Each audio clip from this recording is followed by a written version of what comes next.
Basic English course के आज के लेक्चर में हम आपको कॉमन मिस्टेक्स इन इंग्लिश के बारे में बताएंगे।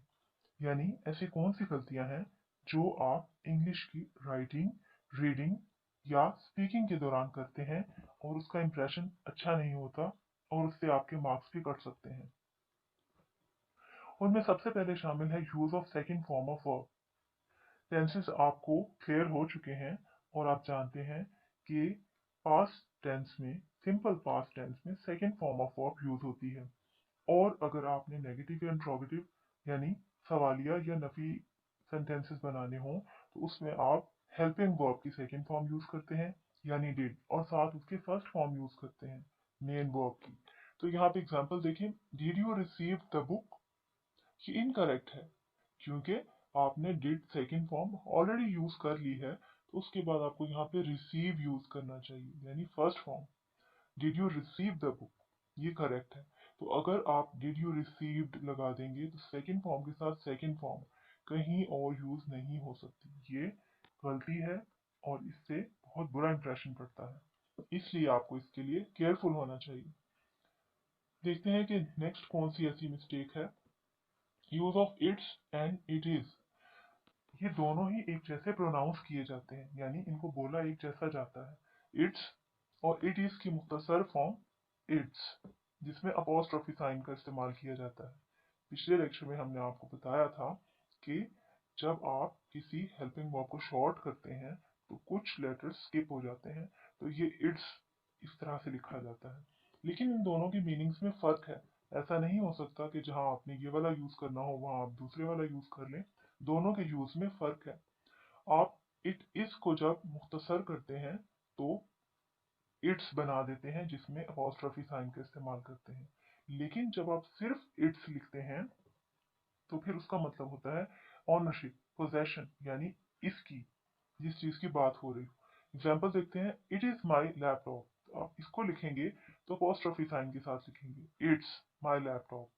और अगर आपने ये बताना है कि इसकी प्राइस क्या है तो फिर आप ये वाला इट्स यूज करेंगे यानी इसकी, किसकी, लैपटॉप की, यानी ऑनरशिप को शो कर रहा है। It's price is 40,000 rupees. तो ये एक मेजर मिस्टेक है, इन दोनों में फर्क भी याद रखिएगा। यूज ऑफ द एक ऐसा आर्टिकल है, एक ऐसा वर्ड है इंग्लिश का, पार्ट्स ऑफ स्पीच में शामिल है, जिसका मतलब यह है कि आप किसी आम नाउन को खास नाउन बनाना चाह रहे होते हैं, तब आप इसका इस्तेमाल करते हैं। बहुत से लोग इसके इस्तेमाल में कंफ्यूज होते हैं, तो इसलिए यहाँ पे एग्जाम्पल भी देख सकते हैं कि it is a book, the book is on the table. जब पहले किसी सेंटेंस में एक नाउन यूज हो चुका हो तो दोबारा उसी नाउन को इस्तेमाल करने के लिए साथ द का लफ्ज लगाते हैं, जिसका मतलब ये होता है कि ये कोई नई बुक नहीं है बल्कि वो ही जिसकी पहले बात हो चुकी है। अगरचे ये कोई खास नाम नहीं है, बुक का मतलब है किताब, कोई भी किताब बुक कहला सकती है। तो इसलिए जब आप द बुक यूज करेंगे तो इसका मतलब है कि वही वाली किताब जिसका पीछे जिक्र आ चुका है। तो इसलिए द का इस्तेमाल भी सोच समझ कर करना चाहिए। इसके अलावा सिंस और फॉर के इस्तेमाल में ध्यान रखना चाहिए कि सिंस हमेशा वहां यूज होगा जहां पे फिक्स टाइम की बात हो रही हो, जबकि फॉर ऐसी जगह यूज होता है जिसमें टाइम के बारे में आपको श्योरिटी नहीं होती, यानी मुकम्मल यकीन नहीं होता कि किस वक्त की बात है। इसकी एग्जांपल्स देख लेते हैं। He has been living in Lahore since 1996।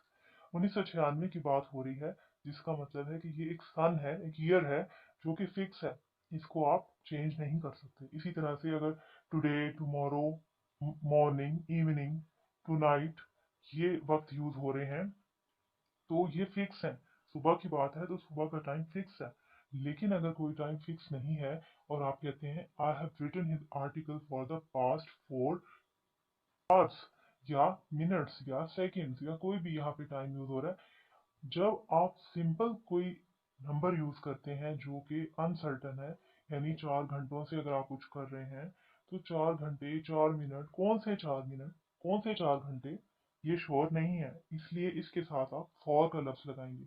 अगर आप कहें कि 6 घंटों से बारिश हो रही है तो कौन से 6 घंटे, सुबह के, शाम के, आज के, कल के, ये आपको श्योरिटी नहीं है। इसलिए इसके साथ फॉर का लफ्ज लगाएंगे। जहां कहीं पे भी नंबर्स यूज होंगे वहां पे आप सिंस की बजाय फॉर लगाएंगे, और अगर कोई फिक्स टाइम होगा तो सिंस लगाएंगे। नेक्स्ट लेक्चर में भी हम आपको मजीद मिस्टेक्स के बारे में बताएंगे। उस वक्त तक